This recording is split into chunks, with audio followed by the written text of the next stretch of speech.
জাকাত দেওয়াটা রমজানে দেওয়ার কারণে যেটা হয় যে মানুষেরা সবাই কিছু না কিছু সম্পদ পেয়ে যায়। যারা একটু দুর্বল রয়েছেন, অসহায় রয়েছেন, চিকিৎসা হচ্ছিল না, তারাও ঈদের আনন্দের জন্য পারিবারিকভাবে প্রস্তুত হয়ে যান। দ্বিতীয়ত এই মাসে দান করলে আল্লাহ সওয়াব বেশি দেন, এরকম বিভিন্ন হাদিসের আলোকে বোঝা যায়।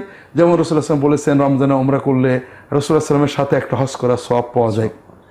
এ সকল কারণে সাহাবীদের যুগ থেকেই মুসলমান সমাজে রমাদান মাসে জাকাত দেওয়ার একটা প্রচলন রয়েছে।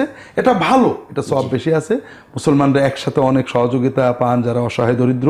তবে এটা জরুরি নয়, যেদিনে আপনার সম্পদ 1 বছর পূর্বে আরবি মানে চান্দ্র লুনার ক্যালেন্ডার হিসেবে 354 দিন পড়বে, ওই দিনে জাকাত দেওয়াটা ফরজ হয়। আলহামদুলিল্লাহ, জি আমরা সমাধানটা পেয়ে গেলাম মোহতারাম। এই